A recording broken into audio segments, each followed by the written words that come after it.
What's good, y'all? So before I get down to this damn review, I really wanted to get up here and give y'all a small little tea talkish type of situation right on down with this, so I don't have to make this no tea talk because I like after this episode, I don't even know how much longer I could take. Not even for the clicks and the views and the money can I continue to go through this bullshit.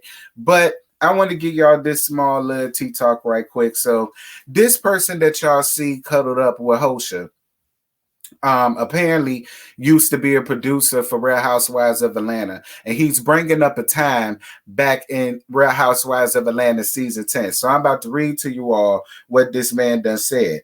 So it says, I worked with the finest women throughout my career. My career has been blessed with eye candy. God is good.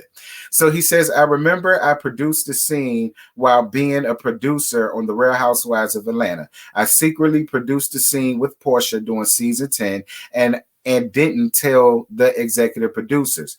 They was trying to play Porsha on the San Francisco trip with Candy, and I went to Porsha's room and told her how they were going to play, how we were going to play production since they were playing her and setting her up to look bad. I wrote a play that would stop her and Candy from beefing. Excuse me. I had Porsha unexpectedly apologized to Candy during Kenya fake wedding, and it threw the entire storyline off because Candy accepted her apology and they got cordial on the trip. And the executive producers had no idea I set that up with Porsha. I was tired of them making her cry, raiding rats. Porsha and I had held their secret and laugh at their asses to this day about that. Then she walked away from the show before they destroyed her, and that's sweet redemption. I love to see them show these people they can move on in life. A lot of these women will continue to let them destroy their relationships and images because they need that check. After giving a company so much of your life, the public, you would think they would respect you after all of these years. Not, you're just talent to these people in ratings. And thank you so much, you tired ass stunt queen, for letting us know exactly what I've already been said from a long time ago, that her apology was tied, delayed, and through, and it was a genuine.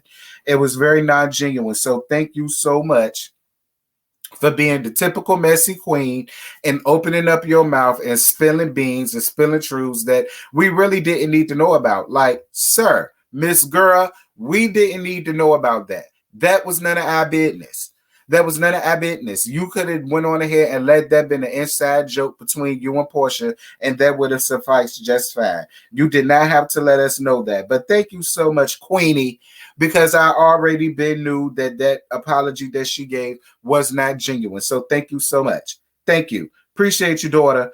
Now we can, auntie, I should say, uh, now we could go on ahead and get down to this damn review. Y'all, how much longer do we got left of this thing? Because I don't know how much longer I got left in me. And I'm just going to be honest. I don't know how much longer I got left in me. And even though this is fun and it does, you know what I'm saying, give me good numbers, not even for the clicks and the views, can I just continue to put my psyche through this? Because I don't know what's dumber or more dingier. Storm, Darlene, or Porsha.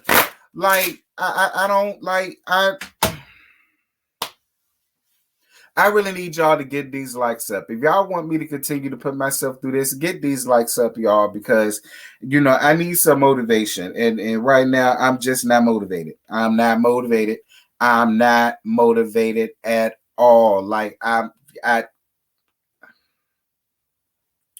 So the episode continues off with the dinner, and Portia apologizing to the family, but wants to know about everybody's true intentions of why they're there. Um, and which is mighty funny and ironic coming from you, considering that you brought all of these people around, and I'm still trying to figure out the fuck why. Because so Darlene starts crying, I think, about her nose and her feet, about people talk about her feet, calling her Sasquatch or calling them swamp boats Or girl, do you wear the shoe boxes or the shoes? Like, and all the rest of that foolishness. I guess that hoe was drunk. And Lush, and she wants to start crying about how she wants a better relationship with her daughter. It's funny because she constantly puts how she wants to do everything else, and then it comes her daughter. This is another time, Mama Darlene, where you're putting other shit, probably material shit, over your damn daughter because your nose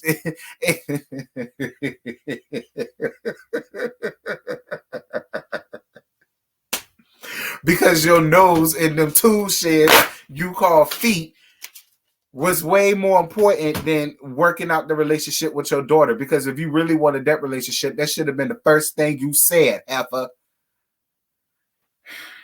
But I just got really annoyed at her just crying out of nowhere. That got me. So Auntie Liz doesn't understand why she's even there on the trip no more, and she don't know who all those other folks was because it ain't her family. And who she was mainly talking about was that tad ass sissy. Now, was it shady? Absolutely. But I was on Auntie Liz's side because I don't get that. Okay, so he used to be your assistant, but he's best friends with two of your cousins. But I feel like since you're going to invite a best friend of some cousins, that's their best friend, but that's not your best friend. That's your good Judy, and he used to be your personal assistant. All right? But I feel like if you're going to have best friends, since we're talking about that, where was Shmia? I feel like if any best friend of a best friend should have been there, it should have been your best friend, Shmia.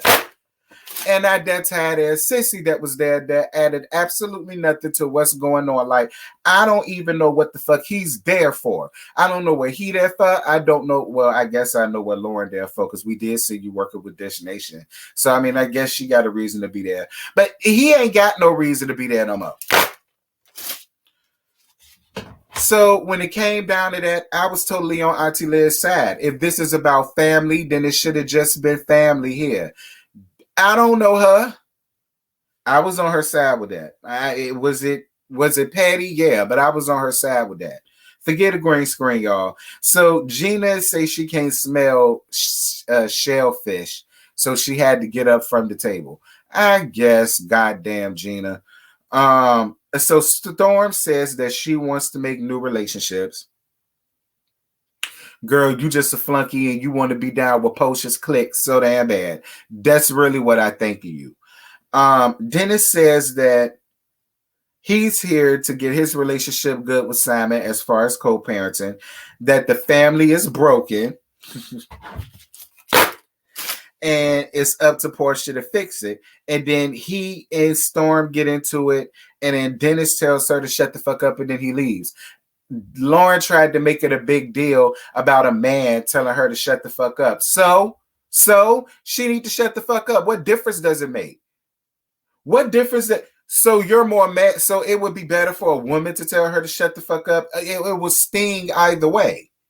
It would seem to me that you would be more upset with him cussing at her versus him being a man and telling her to shut the fuck up, because I was on his side. She need to shut the fuck up. Lauren, you was getting on my nerves, girl. You was getting on my nerves, child. I'm going to be real. You was getting on my nerves. So Porsha feels like Dennis is projecting and creating drama, and she ends it by saying a real man will help fix the family if it's so broken. Why is it his responsibility to fix your broke up ass family? That's not his responsibility, Porsha. He's just your baby daddy.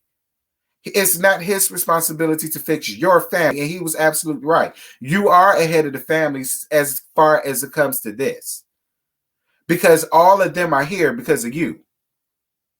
So it's just like, it's not up to him to fix your family. Like, that was completely stupid and idiotic and ignoramus of you to say. Forget a green screen, y'all. Like, Diane, come get your child, girl. Mama Diane, come get your child, girl. Please come get your child. Like, Porsha got problems, y'all. Porsha got problems. And y'all gonna listen to me one day. Y'all gonna listen to me one day. I'm sorry, y'all. I'm trying to fix the green screen. Y'all gonna listen to me one day.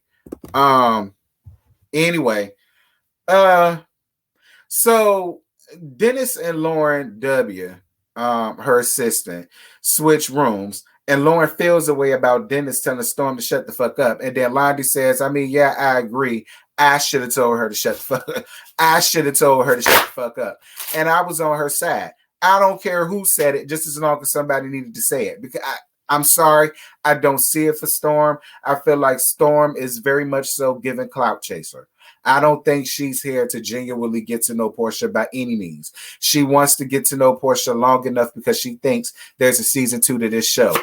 And I don't care what y'all say. I do not believe that there's going to be a season 2, 3, 4, or 5 to this show. I don't give a damn what Kim Zolciak had. Anyway, so Porsha says that she didn't expect that to happen at dinner. And Simon says that he did because she needed to see people's true feelings or whatever the hell it was that he said. So then Simon says that he wants to have a conversation with Dennis and he wants him to be here. Fine. He tells her that he wants her to give Dennis back all of his things. And I so totally agree. Thank you for finally speaking up about that, you silverback. And he also says that Dennis needs to step up more as a co-parent and tell Gina that she needs to stay out of their business. This is mighty funny coming from a person whom Fallon said dumped his kids off on her while he ran out and fool-la-la to Kiki and lollygagged and did whatever he had to do in Florida for 3 months. That's mighty funny. And she also said that one of your sons was autistic. So I find it mighty funny how you going to sit up here and tell him how he needs to step up more as a parent, as if you're a father of the year. Because to let Fallon tell it, and I believe every word of it, you're not. You're not. And then you're going to sit up here and tell Mama Gina that they need to stay about their business. Listen. Your fiance is the reason why all of y'all are here. Let's be very clear. She's the reason why all of y'all are here. So you need to be telling that to her and not them. You silverback. Moving on. So Simon and Dennis had breakfast the next day, I guess. So they both agreed that they need to keep other people up out of their relationship and all that stuff. And then Dennis tells Simon to let Porsha know that he's bringing a date. Again, why shouldn't he not bring a date? Why shouldn't he not bring a date?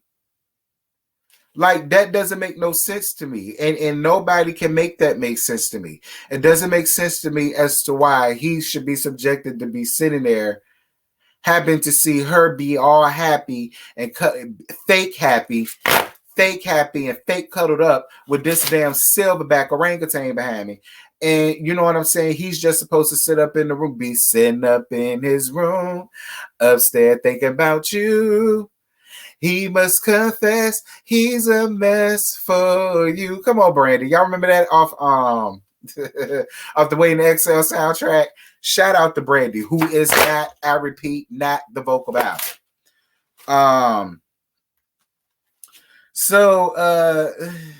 Anyway, Dennis apologized to Auntie Liz for the night before, and Porsha doesn't show up to Lauren's little meditation circle, and she feels away. But then again, Lauren, when does Porsha really ever show up for you?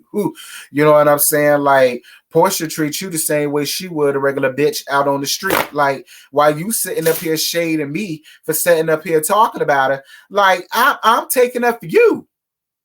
And everything that you got to deal with and everything that you're going to with, and you mad at me for taking up for her. Like, who is she? She's still, whatever, girl. That, I guess you're doing what you're supposed to do. That's your sister, I guess. Londi tells Lauren that Dennis has a girl coming again. What was really pissing me off was how they were setting up around there talking about, oh, Porsha gonna be sharpening knives and Porsha gonna fell away and Porsha. Fuck Porsha. Is everybody forgetting that Porsha is sitting right beside the silverback that she's engaged to? Like, I'm not understanding why everybody is making such a big deal as if Porsha would have a reason to be upset because he bought a damn date. So the family goes out to his a underwater cave girl, a Sanko, for a damn cleanser ritual, and Lauren tells Dennis that his date couldn't come. Now I won't mad about that. I won't. I don't feel like the date, I mean, should necessarily be coming on family outings either, but I don't find nothing wrong with him bringing a date. You know what I'm saying? Now, I do feel like while they're having family events, she should be sitting up in her room, quiet as it's kept. Her and that tired ass sissy need to be sitting up there too, because they not family, quiet as it's kept. Lauren W., you ain't did nothing to me. I think you's a sweet girl, but your ass don't need to be sitting up around there when it's dealing with family things either, because y'all ain't family. Especially since Shamia didn't get an invite, and she's supposed to be this bitch best friend. Moving on. So Lauren says that her and Lena is trying the damn talking stick again. And then you know what? I was with Auntie Liz. I think the reason why all of the shit be happening is because y'all keep doing all of these unneeded rituals. Y'all shouldn't need a ritual to sit down and talk as a family. When me and my peoples went through things, girl, we didn't need to do all this bullshit. We sat down, we had some drinks, had something to eat, we talked about it, we fussed, we argued, we cried, we hugged it out, and it was over. Like all of this ritualistic shit that y'all setting up around here doing, that's why all this stuff is happening. Y'all don't know what y'all inviting around there to y'all. Anyway, Darlene starts crying and apologizes to Storm for constantly putting business before her and not being there because of it. And she wants a better relationship with her. Then she wants a hug from her. And then Storm says how she's not much of a hugger. And then Porsha got to tell her to get up and hug her mama. And so when she goes to get up to hug her, this, like, Darlene, was you drunk then too? Or was you still drunk from the night before? Or did you get high off of bath salts and aerosol cans? Because I'm not like, you got the praising God and then got the screaming and crying and yelling to the top of your lungs. Lena got to put the bells and sprinkle the bells all around you. Like, Auntie Liz talks about letting go of the past. Good for you, Auntie Liz. Goddamn Gina wants to learn how to be more forgiving. Good for you, Auntie Gina. Dennis wants to learn how to let go of things that aren't important. Good for you. Porsha brings up her and Gina's conversation. It feels like Gina should have been just as mad as Dennis, and they need to have more conversations about that. I mean, I guess, Porsha. I guess.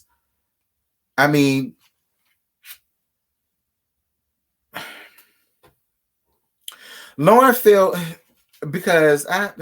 Lauren feels like she felt undervalued while working with Porsha, and she forgives Porsha for making her feel that way, and she wants to learn. She wants to learn how to finally let that go. She says that still bothers her. She finds that it still bothers her at times, and she wants to learn how to let that go. And Porsha feels like she was using that as a time to like bring her down or something like that. And it's just like, nah. Porsha, we all seen how you treated your sister way back when on Real Housewives of Atlanta. You did treat her like a piece of shit. You did. You treated your friends way better than you treated her. Let's be clear. So let's not sit here and act like that. Like you did it again up here. Doing the other episode. Whatever. So they all go down to a dinner, and then Lauren tells Porsha about Dennis bringing a date, and that's why he did not show up for dinner, because goddamn Gina came to dinner, but Dennis did not. And then Porsha blames it on Gina, and she calls her toxic. Says the woman that's holding on to her ex's robes and jumpsuits and furs and every damn thing else while she has a husband that's supposedly a millionaire. So Porsha comes back to the table and she texts Gina about him bringing a date, and I don't think Gina texted her back, and I don't felt like she should have. There's nothing for her to text back for. I mean, he bought a date. He's not here. You don't have to see her. So what difference does it make? He showed up. He showed up for everything else. He showed up for the family dinners. He showed up for the meditation. He showed up down to the sinkhole. Like, I don't know what more you want. Moving on. Auntie Liz opens up about Lena's methods and opening up old wounds, and I was on Auntie Liz's side. Because you sitting around here opening up old wounds, but look at how y'all are handling this. Y'all can't even handle this. So Storm talks about a toxic relationship that she had, and Londi brings up what happened between them. And then Lauren tells her that she should apologize. And Londi says, no. And I'm on Londi's side. I wouldn't apologize to Storm either. Because Storm, let's be clear, you give me an Eveline Lozada tip. You give me that if you was or something like that, you was just as abusive and just as toxic and just as ratchet as them drug dealers that you would run around there dating. Because I still believe that y'all worked y'all way up from Bankhead just recently. Like y'all real new. Moving on. Porsha jumps in and then Londi feels away. And Londi should feel away. Because I listen, y'all, that's it. That's all I got. Like I said, I don't know how much longer I got for this show. I really don't. Like, y'all need to get these likes up. Y'all need to get these views up. And then I'll see about next week. Because as of right now, y'all, it's a struggle. And then I got to sit up in here and muster up to do this again tomorrow. See, look at my green screen. Y'all, that's it. I'm gone. I'm done. Y'all be good. Y'all be safe. Y'all be blessed. I had the picture quality better next time, but this shit was just as tired and raggedy and delayed. And you know what I'm saying? Y'all ain't mind watching it, so y'all shouldn't mind my green screen messing up. With that tidbit of shade, because that's what it was. Excuse me. I'm gone. Bye.